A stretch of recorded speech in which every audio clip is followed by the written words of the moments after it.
Angkatan Poltekkes Kemenkes Bengkulu. Baiklah, di sini saya akan menyampaikan beberapa materi tentang yang pertama, materi tentang sistem reproduksi. Yang kedua, jantung. Yang ketiga, pencernaan. Dan yang keempat, perkemihan. Baiklah, pertama saya akan membahas tentang sistem reproduksi.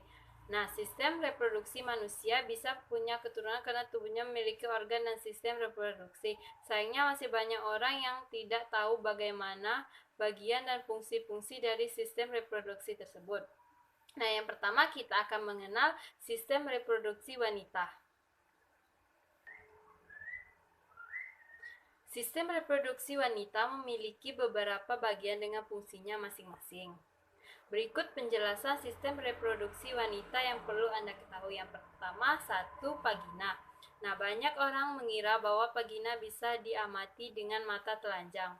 Hal tersebut salah kaprah. Vagina berada di dalam tubuh sehingga Anda tidak bisa melihatnya secara mata telanjang. Bagian yang bisa Anda lihat ketika menghadap ke alat genitalia dinamakan vulva. Vagina sendiri merupakan saluran yang menghubungkan serviks atau ke leher rahim ke bagian tubuh. Letak vagina tepatnya di belakang kandung kemih, agak lebih rendah dari rahim.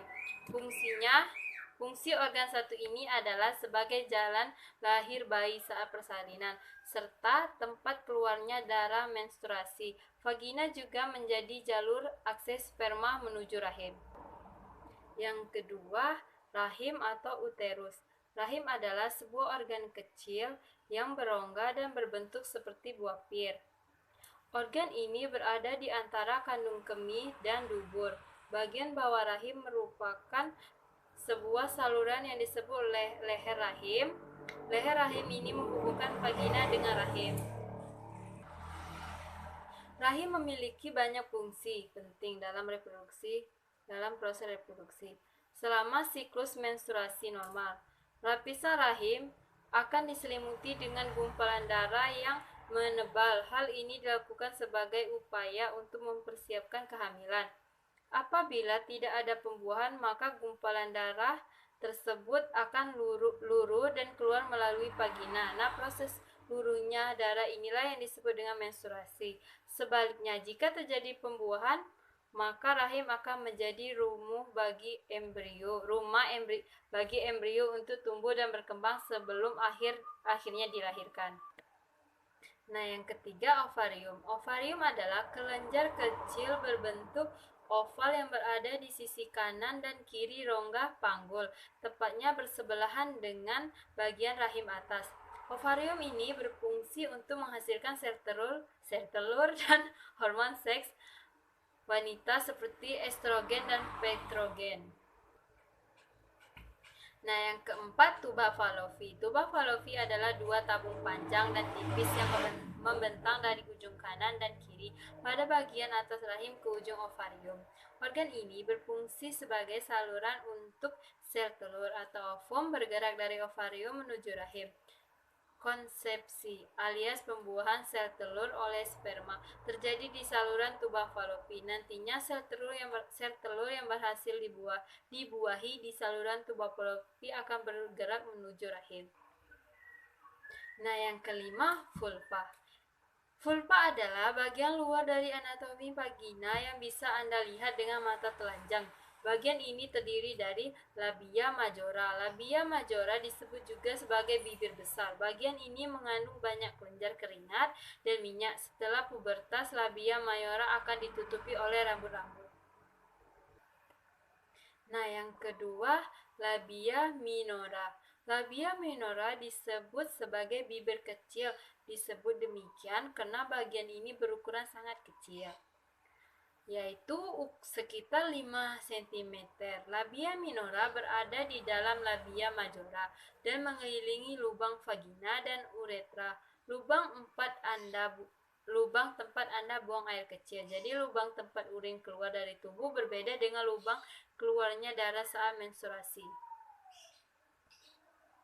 Nah, yang keempat, klitoris. Klitoris ini merupakan tonjolan kecil yang berada di dalam labia minora. Klitoris ditutupi dengan lipatan kulit yang disebut preputim, mirip dengan kulup di ujung di penis. Sama halnya dengan penis, klitoris dikelilingi banyak saraf sehingga sensitif terhadap rangsangan dan bisa menegang. Yang kedua kita akan mengenal sistem reproduksi pria. Sama halnya dengan wanita, sistem reproduksi pria juga terdiri dari banyak bagian. Setiap bagiannya tentu memiliki fungsi tersebut, masing-masing yang sangat vital. Berikut bagian-bagian dari sistem reproduksi pria yang perlu Anda ketahui. Yang pertama, penis. Penis adalah organ seks pria. Biasanya organ ini akan mencapai ukuran maksimal selama masa puber. Penis terdiri dari 3 bagian utama pangkal, yaitu radik, batang atau corpus, dan kepala glans. Di ujung kepala penis terdapat lubang saluran uretra untuk mengeluarkan urin dari dalam tubuh. Lubang ini juga berfungsi untuk mengeluarkan cairan mani ketika pria mencapai klimaks orgasme. Di sepanjang batang penis, tepatnya pada sisi kiri dan kanan, terdapat jaringan yang dinamakan corpus cavernosum. Jaringan ini akan dipenuhi darah ketika pria terangsang seksual. Saat jaringan ini dipenuhi darah, penis akan menjadi kaku dan ereksi, sehingga memungkinkan pria melakukan penetrasi selama hubungan seksual. Yang kedua, skrotum. Skrotum adalah sebuah kantung kulit yang longgar dan menggantung di belakang penis. Bagian tubuh satu ini juga dikenal dengan nama buah zakar atau sangat erat kaitannya dengan testis.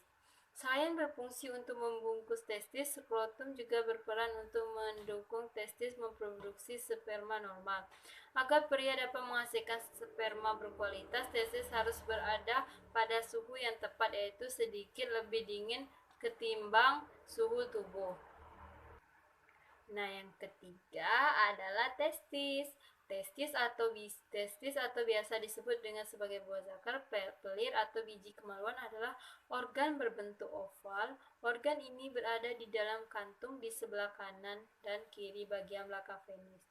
Fungsi utama testis adalah untuk memproduksi dan menyimpan sperma serta memproduksi testosteron. Testosteron adalah hormon pria yang bertanggung jawab untuk menghasilkan sperma dan memberikan perubahan pada tubuh selama masa pubertas.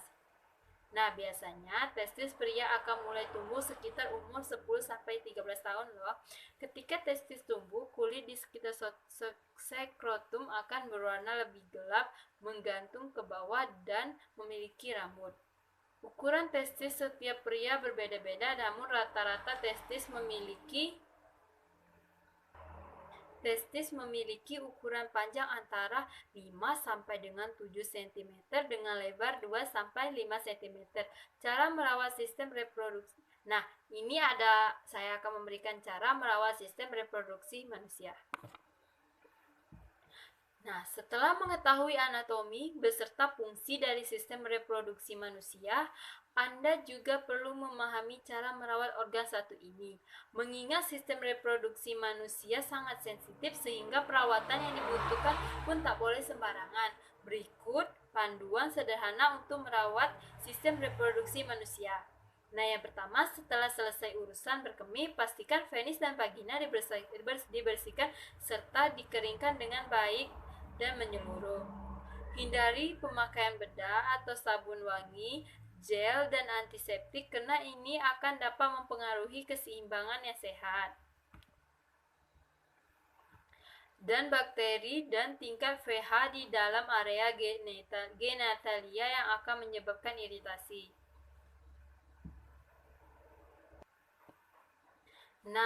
Baiklah, yang kedua saya akan membahas materi tentang jantung.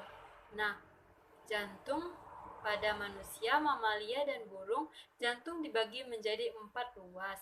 Yang pertama, atrium kanan, atas kanan, dan kiri, dan ventrikel bawah kanan dan kiri. Pada umumnya, atrium dan ventrikel kanan disebut jantung kanan, dan sisanya disebut jantung kiri.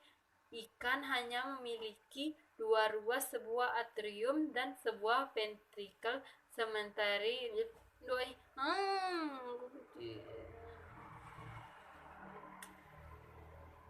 ikan hanya memiliki 2 ruas, sebuah atrium dan sebuah ventricle.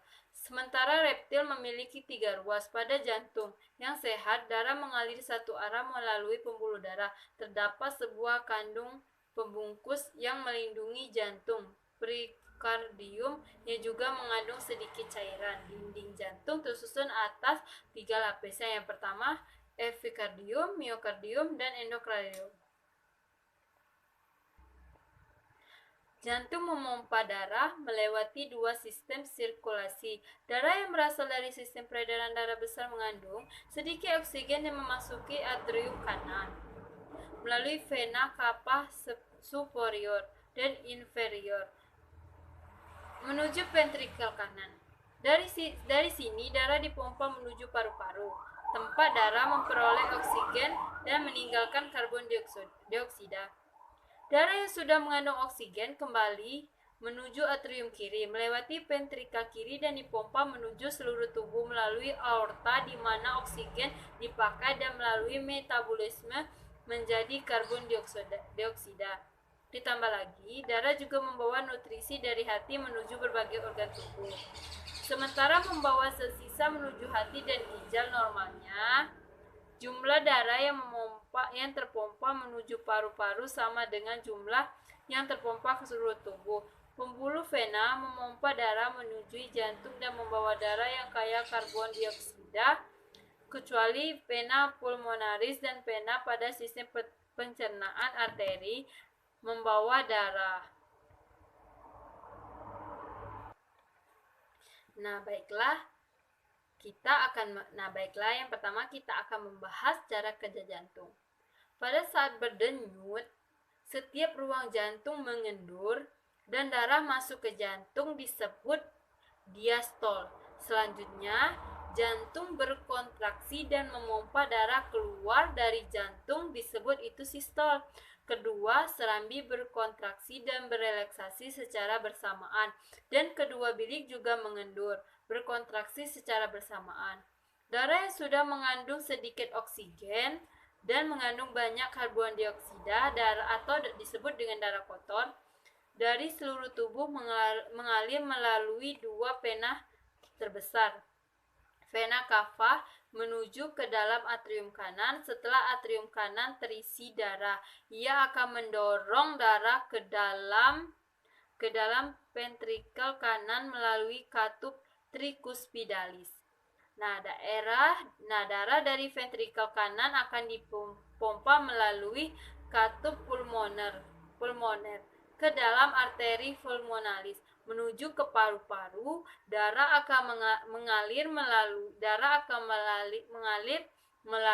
melalui pembuluh yang sangat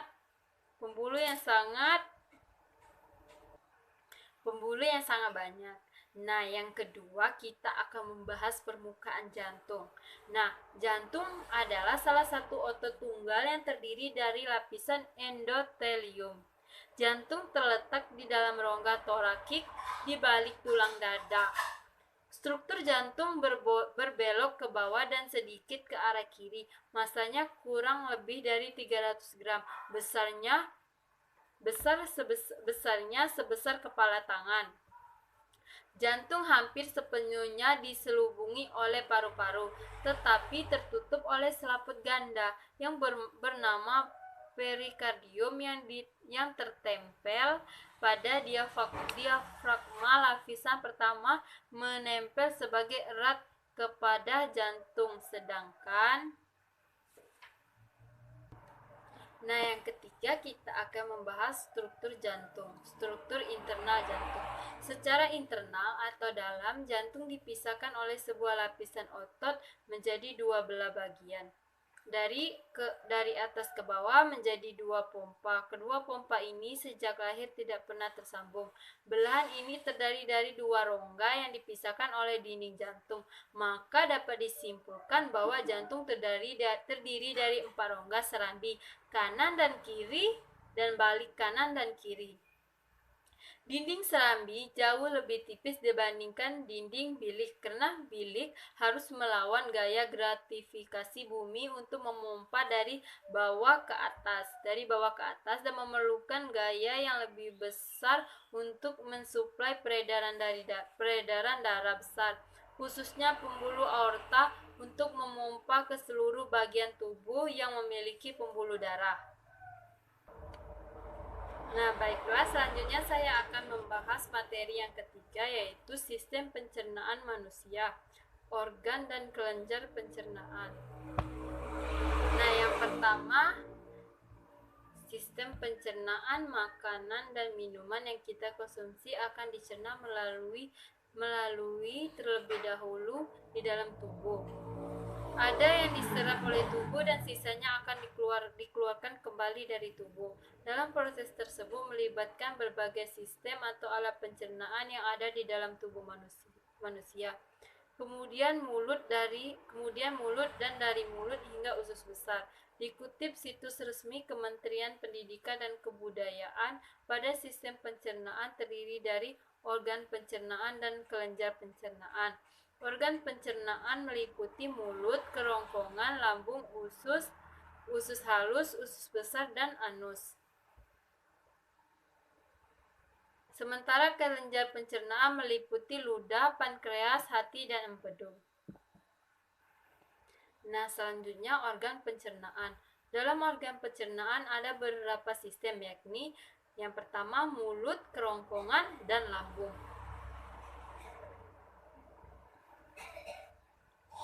Yang keempatnya usus halus, dan usus besar. Berikut penjelasannya. Yang pertama mulut. Mulut juga disebut rongga mulut. Dalam anatomi manusia, lubang tempat makanan dan udara yang kemudian masuk ke dalam tubuh. Makanan akan dicerna pertama kali baik secara mekanik oleh gigi maupun secara kimiawi oleh enzim amilase yang menggugurkan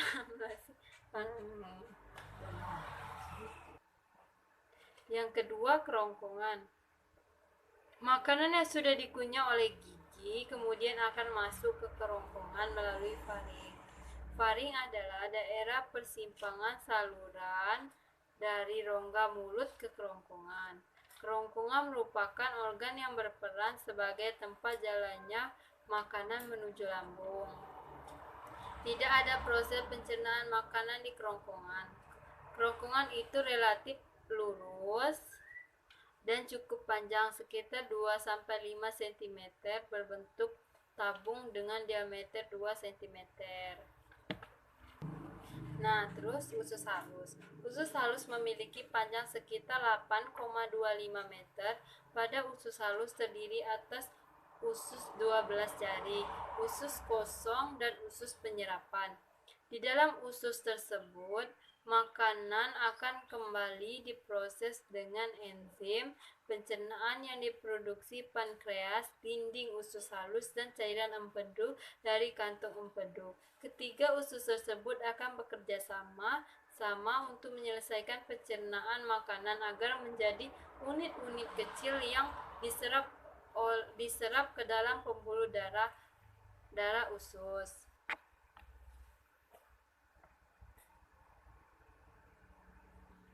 Nah, yang keempat, usus besar. Pada usus besar terdiri dari 6 bagian seperti cecum, kolom ascendens, kolom transversum, kolom descendens, kolom sigmoid, dan akhir rektum. Tugas utama usus besar itu menyerap air dan mineral dari sisa makanan sehingga membuatnya menjadi padat dan membentuk tinja. Gerak peristaltik lalu akan mendorong tinja menjauhi rektum hingga dikeluarkan melalui anus.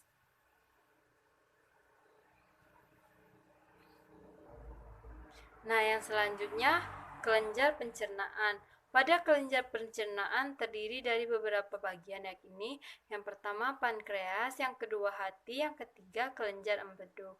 Berikut penjelasannya. Yang pertama pankreas.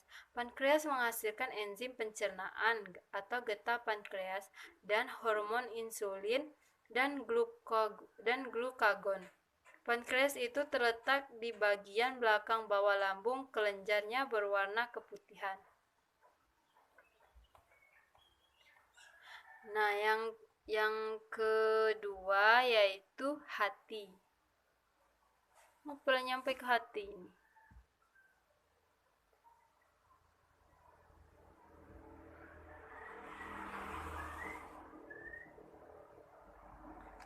Nah, yang kedua adalah hati. Hati terletak di dalam rongga perut sedikit ke kanan di bawah diafragma. Hati merupakan kelenjar yang paling besar dalam tubuh manusia dan terdiri atas 2 lobus. Ada beberapa fungsi hati, yakni yang pertama menghasilkan empedu sebagai kelenjar eksokrin. 2. Menyimpan cadangan lemak glikogen, vitamin A, B12 dan D, albumin. 3. Fungsi utama hati biasanya dikaitkan dengan detoksifikasi zat-zat beracun dalam pencernaan.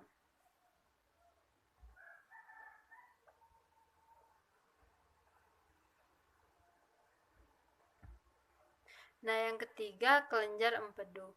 Asam lambung sembuh.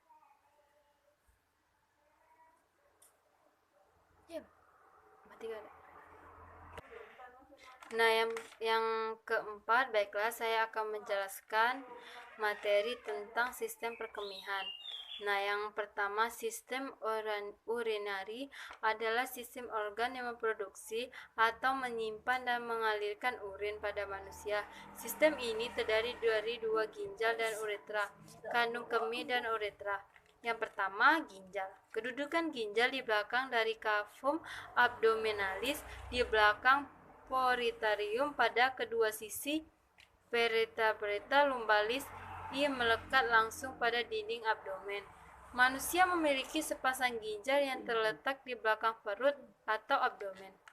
Ginjal ini terletak di kanan dan kiri tulang belakang, di bawah hati dan limpa. Di bagian atas superior ginjal terdapat kelenjar adrenalis, juga disebut kelenjar suprenial. Sebagian dari bagian atas ginjal terlindungi oleh iga ke-11 dan 12. Kedua ginjal dibungkus oleh 2 lapisan lemak mineral yang membantu meredakan goncangan. Lapisan ginjal. Lapisan ginjal. Setiap ginjal terbungkus selaput tipis kapsulin renalis, beberapa jaringan virus berwarna ungu tua. Lapisan ginjal terbagi atas lapisan luar yaitu lapisan korteks. Yang kedua, lapisan dalam yaitu medula. Bagian paling luar dari ginjal disebut korteks. Bagian lebih dalam lagi disebut medula. Bagian paling dalam disebut pelvis. Pada bagian medula ginjal manusia dapat pulih. Nah, selanjutnya kita akan membahas unit fungsional ginjal. Unit fungsional dari dasar ginjal adalah nefron yang dapat berjumlah lebih dari 1 juta buah dalam satu ginjal normal manusia dewasa. Nefron berfungsi sebagai regulator air dan zat terlarut, terutama elektrolit, dalam tubuh dengan cara menyaring darah, kemudian mereabsorpsi cairan dan molekul yang masih diperlukan tubuh. Sebuah nefron terdiri dari sebuah komponen penyaringan yang disebut dengan corpuscula. Setiap corpuscula mengandung gulungan kapiler darah yang disebut glomerulus yang berada dalam kapsul Bowman. Setiap glomerulus mendapat aliran darah dari arteri aferen dinding kapiler dari glomerulus, memiliki pori-pori untuk filtrasi atau penyaringan. Darah dapat disaring melalui dinding epithelium tipis yang berpori dari glomerulus dan kapsul Bowman. Karena adanya tekanan dari darah yang mendorong pulmus darah. Tubulus ginjal merupakan lanjutan dari kapsul Bowman. Bagian mengalirkan filter glomerular dari kapsul Bowman disebut tubulus kapsulasi proksimal. Bagian selanjutnya adalah lengkung Henle yang berfungsi dari kapiler distal. Hai. Nah, selanjutnya psikologi perkemihan. A. Pembentukan urin. Ada dua ginjal yang terbentuk kacang dan sekitar 10 cm panjang, lebar 5,5 cm dan tebal 3 cm. Setiap ginjal beratnya sekitar 150 gram dan memiliki lekukan ditandai medial hilus, di mana arteri ginjal dan saraf ginjal masuk ke vena realitis dan meninggalkan uretra. Sekitar 25% dari output jantung pergi ke ginjal, di mana produk sampah organik dibuang di juta hingga nefron. B. Penyaringan. Saat darah mengalir melalui glomerulus, jaringan kapiler yang merupakan bagian dari nefron, banyak cairan dan produk limbah dalam darah dipaksa keluar melalui dinding kapiler, disaring dan kemudian mengalir ke dalam kapsul Bowman. Kapsul Bowman adalah secangkir berdinding ganda endothelial yang mengelilingi glomerulus. Olfactory glomerulus terdiri dari gluksa limbah garam seperti natrium dan kanan, dan urea adalah produksi limbah yang melimbah di si limbah.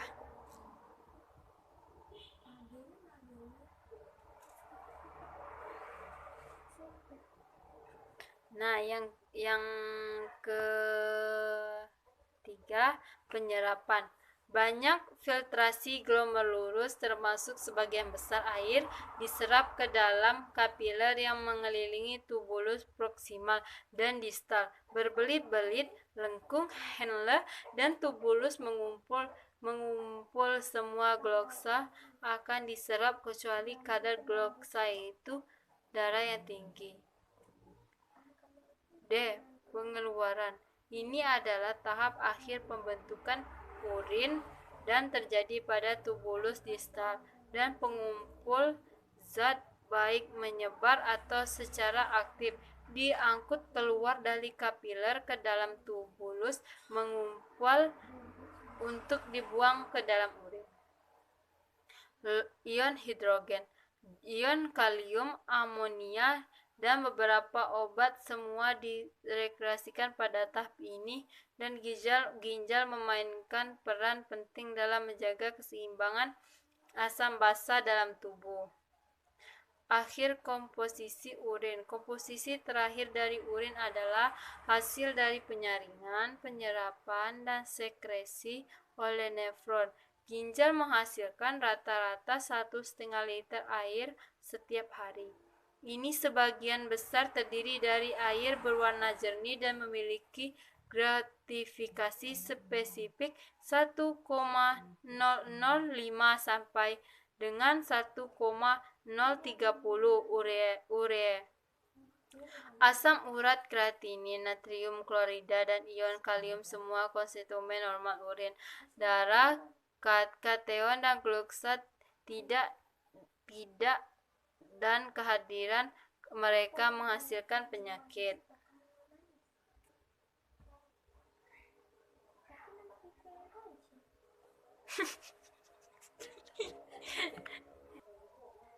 Nah, yang ureter. Urin melewati dari ginjal ke kandung kemih melalui ureter, mana disimpan sampai dihilangkan melalui ureter. Urin dipindahkan sepanjang ureter ke kandung kemih oleh kontraksi peristaltik dan grafikasi. Ureter adalah tabung berotot tentang jangka 30 cm. Mereka melekat erat pada dinding posterior abdomen dan bersifat reproduktif. Nah, yang penyimpanan urin. Kandung kemih adalah kantung otot berongga yang terletak di panggul pada laki-laki dasar. Kandung kemih terletak di antara rektum dan simpis pubis, sementara pada wanita dasar berada pada rahim anterior vagina. Kandung kemih menyimpan urin dan dapat memuat kira-kira 1 liter saat penuh. Hal ini dilakukan dalam posisi perutran sekitarnya. Kandung kemih dilapisi oleh mukosa. Hal ini terutama tebal di daerah sekitar, bukan ureter. Nah, baiklah, itu saja yang dapat saya sampaikan. Apabila ada salah kata, saya mohon ampun dan mohon maaf. Baiklah, teman-teman. Baiklah, saya akhiri. Wassalamualaikum warahmatullahi wabarakatuh.